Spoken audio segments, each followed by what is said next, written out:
Hello friends, నేను మీ నాగమణి రెడ్డిని. Nagamani Reddy channel నుంచి మాట్లాడుతున్నా.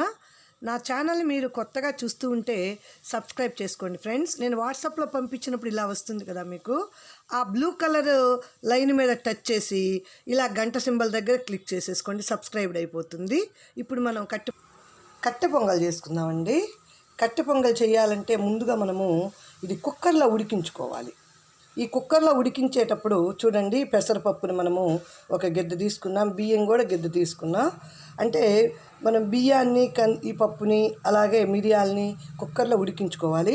దానికన్నా ముందు మనం ఈ పెసరపప్పుని బాణల్లో కొంచెం దోరగా వేగించుకుందాం.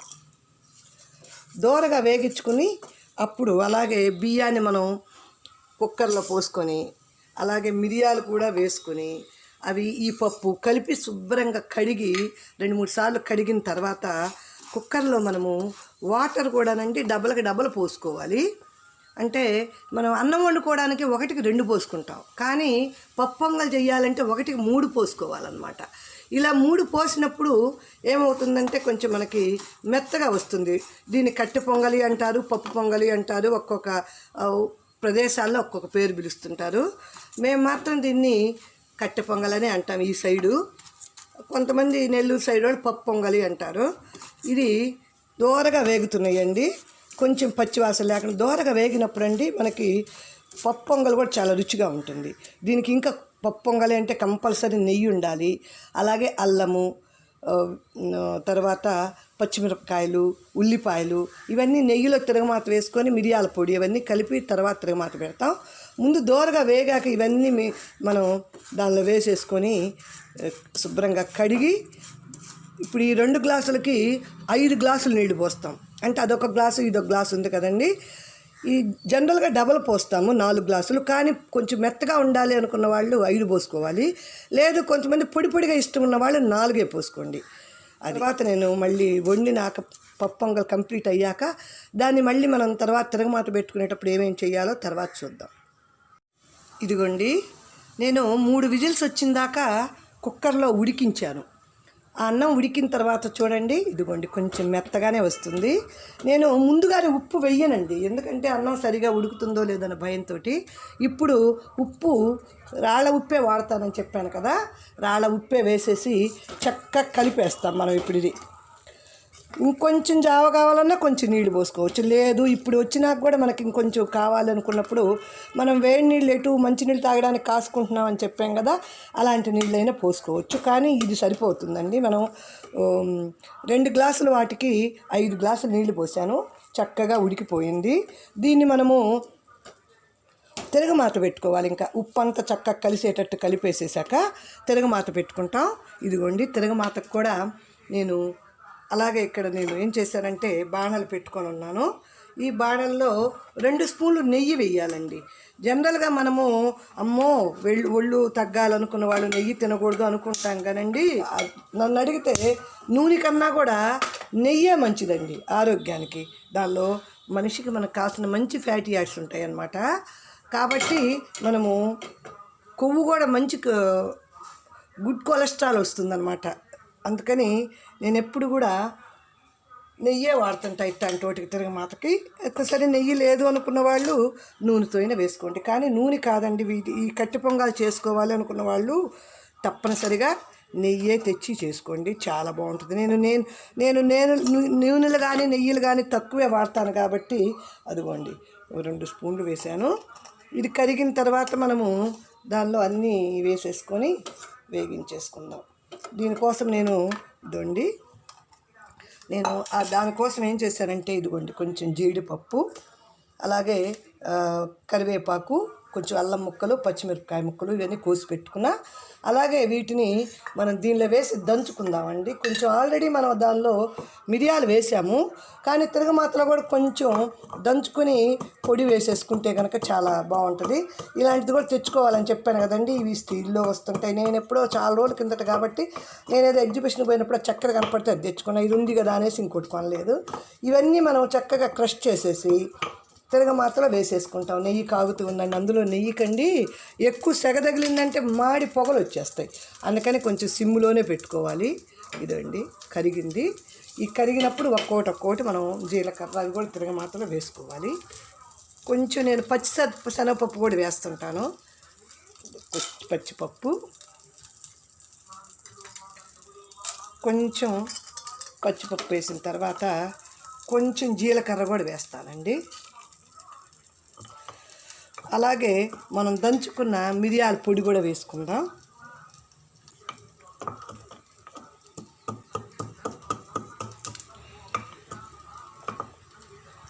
నెక్స్ట్కి వచ్చేసరికి మిరియాల పొడి కూడా వేసే కదండి. ఇప్పుడు అల్లం, పచ్చిమిరపకాయ, కరివేపాకు అన్నీ వేసేసేద్దాం. ఇవి కూడా కొంచెం వేగుతూ ఉంటాయి. కొంచెం జీడిపప్పు మాత్రం కొంచెం ఎర్రగా మారిద్దని భయంతో నేను లాస్ట్లో వేస్తానండి. ఇవి కొంచెం పచ్చి వాసన పోయేటట్టు వేయించేసుకొని దానిలో వేసుకోవాలన్నమాట. ఇవి పచ్చి వాసన పోయేటట్టు వేగించుకున్న తర్వాత జీడిపప్పులు కూడా వేసేస్తున్నాను. జీడిపప్పులు కూడా కొంచెం వేగుతున్నాయి. మనకి ఈ చలికాలము, వర్షాకాలము అప్పుడప్పుడు ఈ కట్టె పొంగల్ చేసుకుంటూ ఉండాలండి. ఎందుకంటే మనకి ఈ సీజన్లో జలుబులు, దగ్గులు అవి వచ్చే అవకాశం ఉంటుంది కదా, సీజనల్ చేంజెస్ వల్ల. అప్పుడప్పుడు మనం ఇలాగా కట్టె పొంగల్ చేసుకుంటూ ఉన్నామనుకోండి, మిరియాల పొడి, అల్లము ఇవన్నీ తగులుతూ ఉంటాయి కాబట్టి మనకి రాకుండా కూడా చేస్తుంది అన్నమాట. అందుకని నేను మాత్రం ఎప్పుడు కూడా టిఫిన్కి ఏమి లేవు అనుకున్నప్పుడు ఉప్మాల కన్నా కూడా ఈ కట్టె పొంగల్కే ప్రిఫరెన్స్ ఇస్తాను. ఎందుకంటే ఎంచక్కగా మనం పెసరపప్పు ఇంట్లో ఉంటాయి కదా, పెసరపప్పు నానబెట్టుకొని అయితే బియ్యంతో తినే టిఫిన్ అంత మంచిది కాకపోయినా మనం ఇప్పుడు ఆ పిండి పదార్థంతో పాటు పప్పులు కలుపుకున్నాం కదండి. పెసరపప్పు ఆరోగ్యానికి మంచిది. అన్ని పప్పుల కన్నా కూడా ఆరోగ్యానికి మంచిది పెసరపప్పే. అందుకని పెసరపప్పును వాడుతున్నాం కాబట్టి అన్నీ కొంచెం సమపాళల్లో మన బాడీకి అందుతాయి. ఇప్పుడు ఇది చక్కగా వేగిందండి. ఇంకొంచెం వేగిద్దాం, పచ్చి ఉన్నట్టుంది. నేను సిమ్లో పెట్టాను కదండి, హైలో పెడితే ఈ నెయ్యివి పొగలు వచ్చేస్తాయి అని కొంచెం సెగ తక్కువతోటే వేగిస్తున్నాను నేను పోయినసారి ఎప్పుడో ఒకసారి నేను చేసినప్పుడు ఏదో వంటలో నెయ్యితో చేస్తూ ఉంటే పొగ వచ్చేసింది. నాకే అర్థమైపోయింది నేనేదో పొరపాటు చేశాను, పొగ తగ్గించాలి, ఈసారి సెగ తక్కువతో వేయించాలి అని. ఇంక ఇప్పుడు ఇవన్నీ వేగిపోతున్నాయి. వేగిపోయాక మనం ఈ పప్పు పొంగల్లో కలిపేసుకోవటమేనండి. లేదు పప్పు పొంగల్ దీనిలోనైనా వేసుకోవచ్చు, కానీ మనం తిరగమాత అంటే చిన్న గిన్నెలో వేస్తాం కాబట్టి మనం ఎంతమంది ఉన్నప్పుడు కుక్కర్లో ఉడికించుకోండి. ఎప్పుడైనా పప్పు పొంగల్ విడిగా అంటే చాలా టైం పడుతుంది. కుక్కర్లో అనుకోండి 5 నిమిషాల్లో ఉడికిపోయింది. నేను వెంబడే పెట్టేశాను కదా మీకు చూపించాక, చక్కగా 5 నిమిషాల్లో చల్లారిపోయింది. వెంబడే తిరగమాత పెట్టేసుకుంటున్నా. అంటే ఇంకా ఇప్పుడు టిఫిన్ అనమాట, ఇది మాకు మార్నింగ్ టిఫిన్ లాగా తినేస్తామన్నమాట. దీంతో మనము కొంతమంది ఏమో టమోటా పచ్చడి, ఊరగాయ పచ్చడి ఉంటుంది కదండి, దాంతో తినేస్తూ ఉంటారు. ఇంకొంతమంది ఏమో మామూలు దీనికోసం చట్నీ చేసుకుంటారు. మామూలు టిఫిన్లో మన దోశలకి, ఇడ్లీకి చేసుకున్నట్టు కొబ్బరి చట్నీ కానీ, శనగపప్పు చట్నీ కానీ, వేరుశనగపప్పు చట్నీ కానీ ఏదైనా చట్నీ చేసుకొని తినచ్చు. మేము మాత్రము కొంచెం ఏదైనా ఊరగాయ పచ్చడి ఉంటే సరే, లేకుంటే దీనికోసంగా స్పెషల్గా నేను ఎప్పుడు పచ్చడి చేయలేదులేండి. ఎక్కడికైనా వెళ్ళినప్పుడు అలా చేస్తుంటారు కాబట్టి చెప్తున్నా. ఇంట్లో ఉన్న పచ్చడే ఏదో ఒకటి వేసుకొని తినేస్తాం. ఈయనకైతే పచ్చడి తినే అలవాటు లేదు కాబట్టి డైరెక్ట్గానే తినేస్తాడు. దీనిలో కావాలంటే కొంచెం నెయ్యి వేసుకుంటాం అన్నమాట తినేటప్పుడు, ఇంకొంచెం నెయ్యి.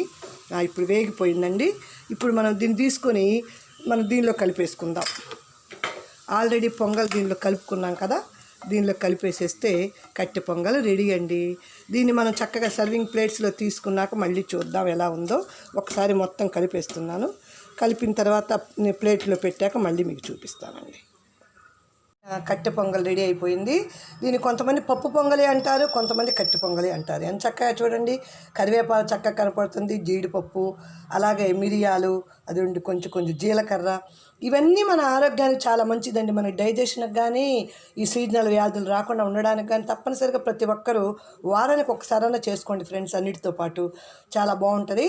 మీరు ఇది చేసుకున్న తర్వాత ఎలా వచ్చిందో నాకు ఒకసారి కామెంట్లో చెప్పండి. అలాగే నా ఛానల్ కనుక మీకు నచ్చితే సబ్స్క్రైబ్ చేసుకొని లైక్ చేసి షేర్ చేయండి మీ ఫ్రెండ్స్కి. ఉంటాను ఫ్రెండ్స్, బాయ్. ఇలాంటి మంచి మంచి వంటల కోసం నా వీడియోలు తప్పనిసరిగా చూస్తూ ఉండండి. వాట్సాప్లో ఆ బ్లూ లైన్ మీద టచ్ చేయండి. యూట్యూబ్లోకి వెళ్ళి చూస్తూ ఇలా మీరు సబ్స్క్రైబ్ చేసుకొని బెల్ కాన్